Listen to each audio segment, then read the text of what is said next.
सबसे पहले खबर देहरादून से। यहां सचिवालय में सीएम पुष्कर सिंह धामी की सुरक्षा में चूक का मामला सामने आया है। जिस गेट से सीएम धामी का काफिला निकलना है उसी गेट पर किसी ने अपनी कार पार्क कर दी। आनन फानन में क्रेन मंगाकर कार को हटाया गया है। कार के चलते सीएम का काफिला करीब आधे घंटे लेट हो गया। देहरादून से ये बड़ी खबर है। इसमें सीएम धामी की सुरक्षा में चूक का मामला सामने आया है।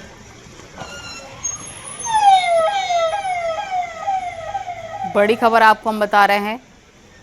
करीब आधा घंटा सीएम का काफिला लेट हुआ है कार हटाने के चक्कर में। ये देखिए तस्वीरें हम आपको दिखा रहे हैं कैसे क्रेन से इस कार को हटाया गया है। सीएम की सुरक्षा में चूक इसे माना जा रहा है। इसी गेट से सीएम का काफिला निकलना था। आनन फानन में क्रेन मंगाई गई है और इस प्राइवेट कार को हटाया गया है। ये किसकी कार थी, क्यों खड़ी थी, इसके बारे में कोई जानकारी नहीं।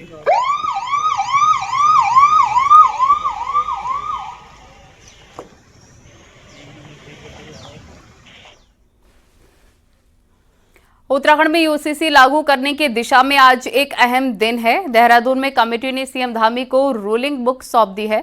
रूलिंग बुक के साथ मैनुअल बुक भी सीएम पुष्कर सिंह धामी को सौंपी गई है।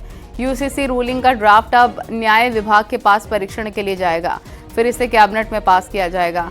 ये 2 वॉल्यूम में यूसीसी की रिपोर्ट और नियमावली तैयार की गई है। 400 पेज की रिपोर्ट और 200 पेज की नियमावली बताई जा रही है। –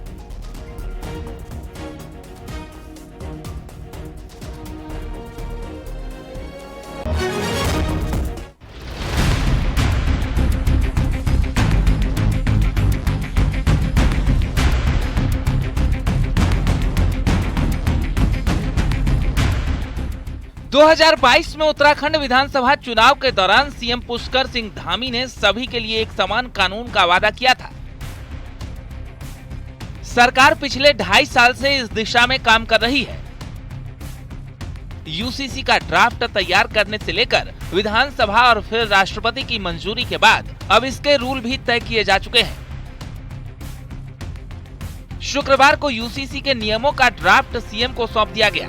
इसका मतलब ये हुआ कि उत्तराखंड देश में पहला राज्य होगा जहां पर अगले चंद हफ्तों में यूसीसी लागू होने जा रहा है। सीएम का कहना है कि यूसीसी लाने के पीछे सभी धर्मों की महिलाओं को अधिकार देना है।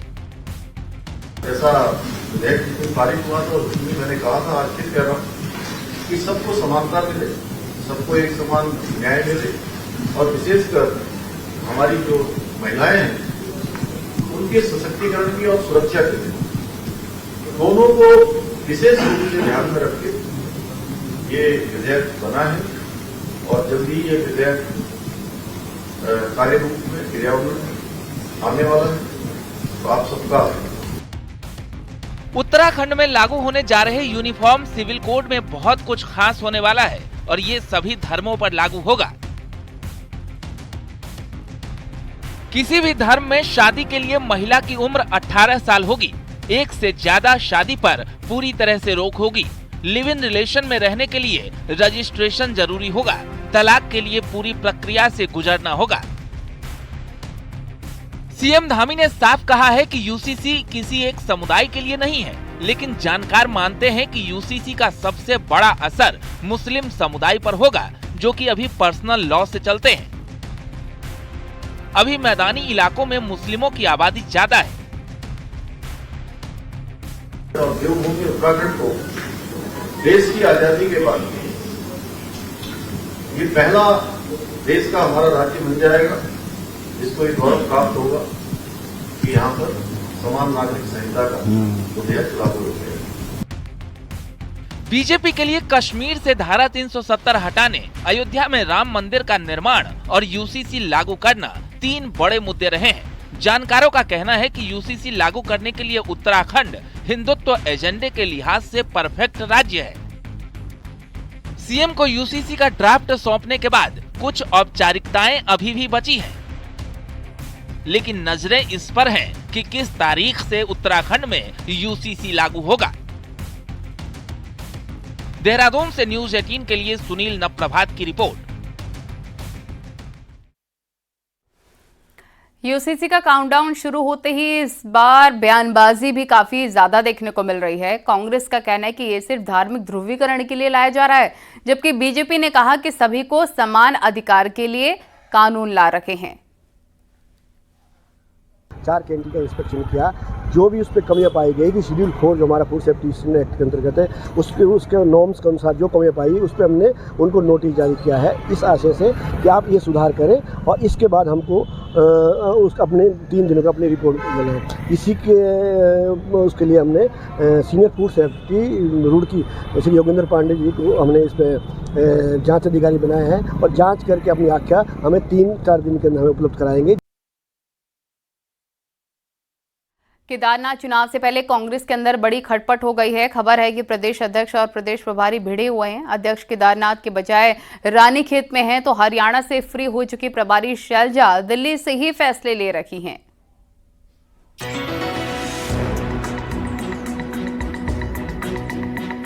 उत्तराखंड कांग्रेस के 2 बड़े नेताओं को बड़े झगड़े की खबरें हैं। केदारनाथ चुनाव से पहले प्रदेश अध्यक्ष करण माहरा और प्रदेश प्रभारी शैलजा में ठन गई है।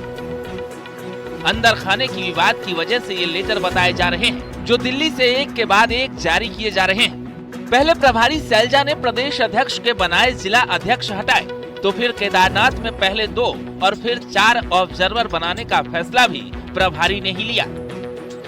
इसी बात से कांग्रेस प्रदेश अध्यक्ष नाराज बताए जा रहे हैं। केदारनाथ चुनाव की घोषणा के बाद से अब तक करण माहरा देहरादून नहीं आए हैं, न केदारनाथ को लेकर कोई बैठक हुई है।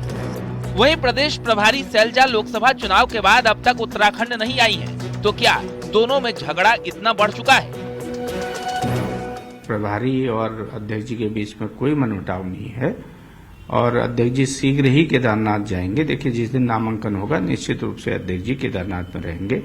चूंकि वर्तमान में अध्यक्ष जी के अपने क्षेत्र में भी कुछ कार्यक्रम लगे हुए हैं, क्योंकि बहुत दिन से अध्यक्ष जी वहां नहीं गए, इसलिए अध्यक्ष जी रानीखेत में हैं। खबरें हैं कि प्रदेश अध्यक्ष और प्रदेश प्रभारी के विवाद में बड़े नेता भी खेमों में बटे हुए हैं, तो तनातनी भी लगातार बढ़ती जा रही है। लेकिन बड़े नेता इस पर कुछ कहना नहीं चाहते और फिलहाल सब माहौल भांप रहे हैं। वहीं कांग्रेस में बदले माहौल पर बीजेपी मजे ले रही है। केदारनाथ विधानसभा को लेकर के अपनी अपनी डपलियर अपना अपना राग अलाप रहे हैं।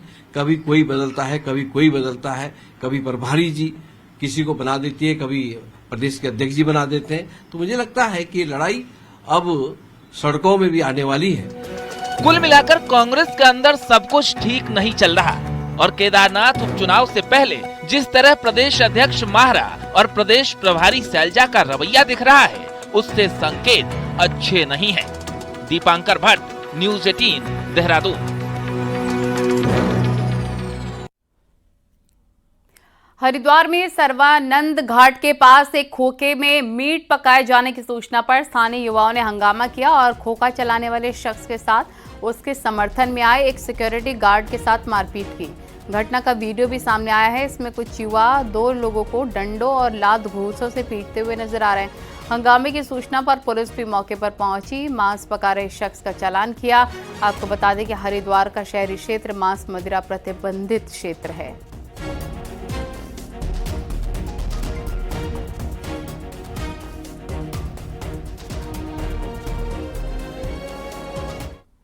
आईआईटी रुड़की के राधाकृष्ण मेस के बर्तनों में चूहे दिखने का वीडियो सामने आने के बाद आज खाद्य सुरक्षा विभाग की टीम आईआईटी पहुंची है और मेस में जांच पड़ताल शुरू की। इस दौरान उन्होंने 4 मेसों का निरीक्षण किया और कमियां मिलने पर नोटिस भेजा गया कि मेस में सुधार किया जाए।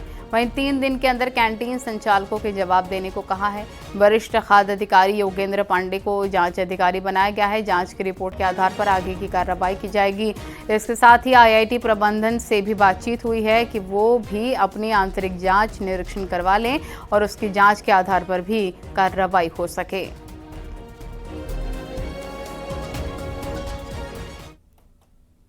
चार कैंटीन का इंस्पेक्शन किया, जो भी उस पर कमियाँ पाई गई कि शेड्यूल 4 जो हमारा फूड सेफ्टी एक्ट के अंतर्गत है उसके नॉर्म्स के अनुसार जो कमियाँ पाई उस पर हमने उनको नोटिस जारी किया है इस आशय से कि आप ये सुधार करें और इसके बाद हमको अपने 3 दिनों का अपनी रिपोर्ट बनाएं। इसी के उसके लिए हमने senior food safety Roorkee Shri Yogendra Pandey ji को हमने इस पर जाँच अधिकारी बनाए हैं।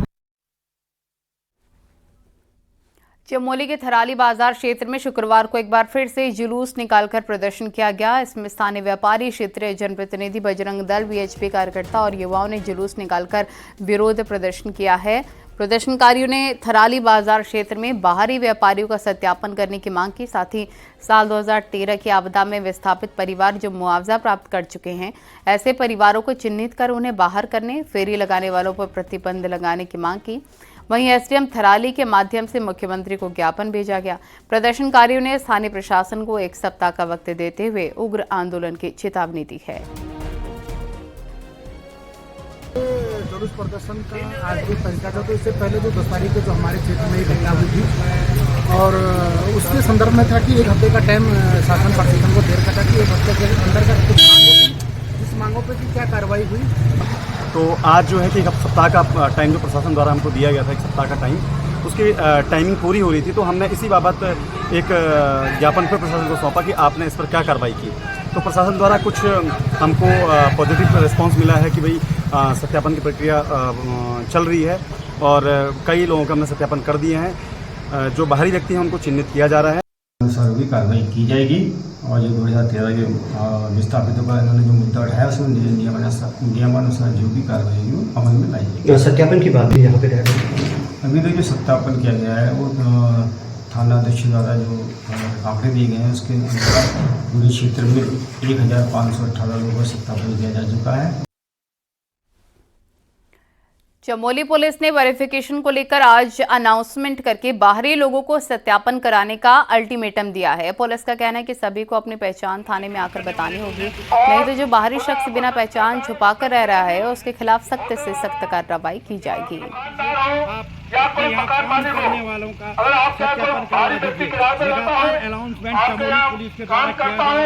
हुक्म दिया जा रहा है कि जो बाहर से यहाँ पे आया है और जिसने अपनी पहचान छुपाई है उस पर सख्त से सख्त कार्रवाई होगी और उसे अपनी पहचान बतानी होगी। कहीं ना कहीं पुलिस अब धरातल पर उतरकर अनाउंसमेंट कर रही है और आज आखिरी मौका है। जो भी बाहर का व्यक्ति यहाँ पे बस रहा है या यहाँ पे रुका हुआ है, यहाँ पे ठहर रहा है या कोई भी कारोबार कर रहा है, उसके लिए आज अपना सत्यापन कराना अनिवार्य होगा। नितिन सेवाल, न्यूज 18, चमोली। नंदा देवी मेले के दौरान भक्तों पर अभद्र टिप्पणी मामले में नैनीताल में बड़ा विरोध प्रदर्शन हुआ। हिंदुवादी नेताओं ने रैली निकाली और पुलिस के खिलाफ नारेबाजी की। इस दौरान इन प्रदर्शनकारियों ने सड़क जाम कर आरोपी के खिलाफ मुकदमा दर्ज करने की मांग की और कार्रवाई नहीं करने पर उग्र आंदोलन की चेतावनी दी। हालांकि पुलिस ने आंदोलनकारियों को समझाने की कोशिश भी की, लेकिन नहीं मानने पर कोतवाली मल्ली ताल में मुकदमा दर्ज कर लिया गया है। लिखना पड़े, इसलिए आप रूल क्लियर कर लो।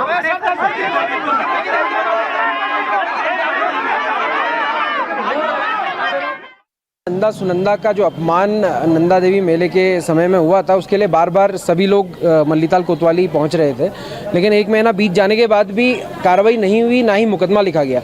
तो नैनीताल की जो स्थानीय जनता है, सब में रोष था, इसलिए सब लोग आए थे आज थाने में कि मुकदमा लिखा जाए और 1 महीना लगभग हो चुका है और आज जब इतना सब कुछ हुआ है उसके बाद मुकदमा दर्ज हुआ है। मां नंदा सुनंदा मेले के समय पर किसी के द्वारा सोशल मीडिया पर कोई अभद्र टिप्पणी की गई थी।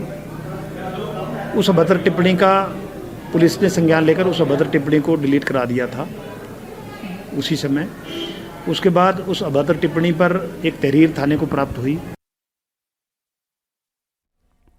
हरिद्वार जिला कारागार से फरार हुए 2 कैदी अभी तक पुलिस के पकड़ से दूर हैं। हालांकि भागने में कैदियों की मदद करने वाले उनके मददगारों पर पुलिस शिकंजा कस रही है।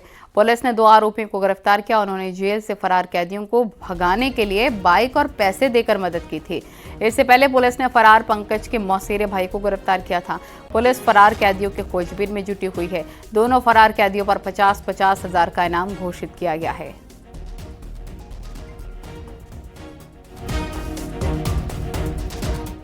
देहरादून फर्जी कॉल सेंटर्स का गढ़ बनता जा रहा है। शुक्रवार को पुलिस ने कैनाल रोड पर ऐसे ही फर्जी कॉल सेंटर पर कार्रवाई की और 3 आरोपियों को गिरफ्तार भी किया गया है।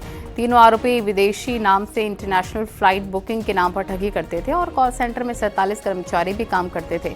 ज्यादातर ये लोग अमेरिका और कनाडा जाने वाले लोगों को टारगेट करते थे। हरियाणा का विकास और फिलिप नाम से बिजनौर का मोहम्मद मोनिश, जॉन नाम से मथुरा का मन्नू, रोब नाम से कॉल सेंटर चलाते थे, जबकि मालिक अपुल मित्तल दिल्ली में रहता है। पुलिस ने तीनों आरोपियों के खिलाफ केस दर्ज कर लिया है।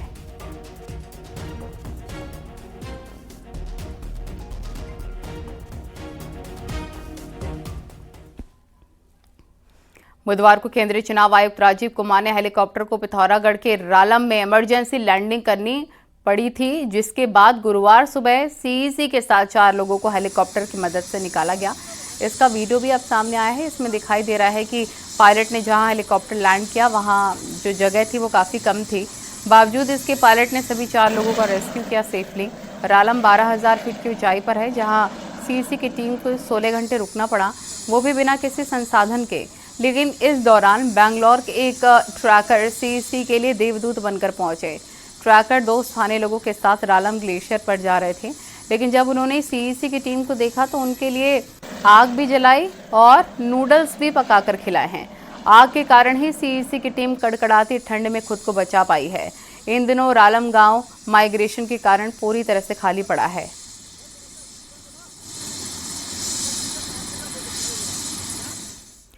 फेस्टिवल सीजन में पिथौरागढ़ के लोगों को राहत मिली है। पिथौरागढ़ से हल्द्वानी के लिए हेली सर्विस फिर से शुरू हो गई है। तकनीकी कारणों से ये हेली सर्विस बीते 12 दिनों से बंद थी। पिथौरागढ़ से हल्द्वानी के साथ हल्द्वानी में मुनस्यारी के लिए भी हेलीकॉप्टर सर्विस शुरू हो गई है, जिस कारण सैलानियों का मुनस्यारी पहुंचना आसान हो गया है।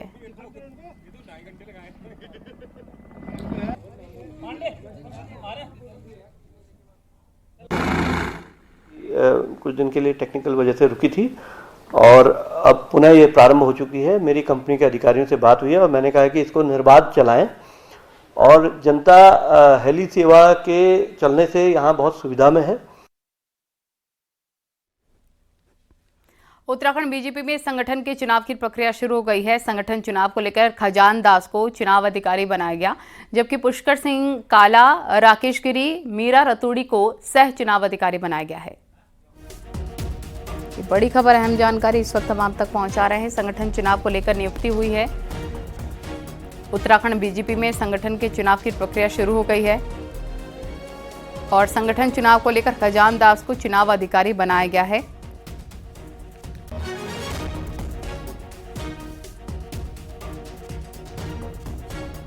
पौड़ी गढ़वाल लोकसभा में विकास की नई बयार बहने वाली है। यहां 3 नए मिनी स्टेडियम खुलेंगे, साथ ही कॉलेजों में जिम्नेजियम की तैयारी भी की जाएगी। गढ़वाल सांसद अनिल बलूनी ने आज दिल्ली में केंद्रीय खेल एवं युवा मामलों के मंत्री मनसुख मंडाविया से मुलाकात की। मुलाकात के बाद अनिल बलूनी ने कहा कि उन्होंने गढ़वाल लोकसभा में मिनी स्टेडियम के निर्माण का प्रस्ताव रखा। केंद्रीय मंत्री ने 3 मिनी स्टेडियम बनाने की मंजूरी दी, जिस पर जल्द ही काम शुरू किया जाएगा। साथ ही गढ़वाल लोकसभा क्षेत्र के कॉलेजों में जिम्नेजियम को भी खोला जाएगा, क्योंकि उत्तराखंड के युवाओं को खेलों में ज्यादा रुचि रहती है। अनिल बलूनी पहले भी न सिर्फ गढ़वाल बल्कि पूरे उत्तराखंड में विकास कार्यों को लेकर सक्रिय रहे हैं और गढ़वाल सांसद बनने के बाद ये बड़ा कदम माना जा रहा है।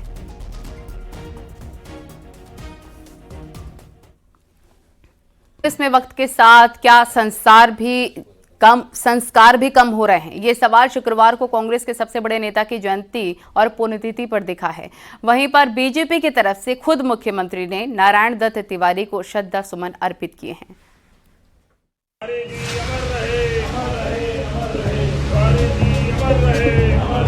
उत्तराखंड कांग्रेस के बड़े बड़े नेताओं को ये तस्वीर जरा ध्यान से देखनी चाहिए, जहां प्रदेश के मुख्यमंत्री पुष्कर सिंह धामी ने पूर्व मुख्यमंत्री नारायण दत्त तिवारी की तस्वीर पर फूल चढ़ाए, हाथ जोड़कर प्रणाम किया। तिवारी जी से कद का नेता उत्तराखंड में अब तक नहीं हुआ। यही वजह रही कि बीजेपी का मुख्यमंत्री होते हुए भी पुष्कर सिंह धामी ने जयंती और पुण्यतिथि पर नमन किया। अब जरा कांग्रेस भवन के बाहर लगी तिवारी जी की तस्वीर भी देख लीजिए, जहां खंबे के नीचे फोटो लगाकर गेंदे के 4 फूल चढ़ा दिए गए। बड़े नेता तो भूल जाइए, छोटे नेता भी गिने चुने दिखे। हालत ये थी कि जैसे ही कोई कैमरा आता, वही 4 नेता बार बार मजबूरी में फूल चढ़ाने पहुंच जाते। उत्तराखंड में कांग्रेस के पहले और 5 साल पूरे करने वाले अकेले मुख्यमंत्री नारायण दत्त तिवारी रहे। 3 बार उत्तर प्रदेश के मुख्यमंत्री, केंद्र में बड़े विभागों के मंत्री और आंध्र प्रदेश के गवर्नर तक रहे। ऐसे में नारायण दत्त तिवारी को जो सम्मान कांग्रेस को देना चाहिए वो जयंती और पुण्यतिथि पर बीजेपी दे रही है। जो विकास पुरुष हैं, हमारे उत्तर प्रदेश के मुख्यमंत्री रहे, हमारे प्रदेश के मुख्यमंत्री रहे, एक बड़ा नाम और कांग्रेस के ही वरिष्ठ नेता रहे, लेकिन आज उनके जन्मदिन और पुण्यतिथि उनकी एक साथ होती है, यानी कोई कार्यक्रम ना होना तो इनको तो सिर्फ परिवारवाद दिखता है ना। आज माननीय प्रदेश अध्यक्ष जी के कार्यक्रम है वो उधर पहाड़ की तरफ है, बाकी जैसे जैसे सूचना मिल रही है लोग आ रहे हैं और अपना श्रद्धांजलि अर्पित कर रहे हैं। तिवारी जी के मुख्यमंत्री रहते कांग्रेस ने अपना स्वर्णिम दौर देखा तो कई नेता नारायण दत्त तिवारी की बदौलत कांग्रेस में आगे बढ़े, लेकिन आज हालत ये है कि बड़ी बड़ी बातें करने वाले नेताओं को अपने नेता की जयंती और पुण्यतिथि मनाने तक की फुर्सत नहीं मिली। दीपांकर भट्ट, न्यूज़ 18, देहरादून।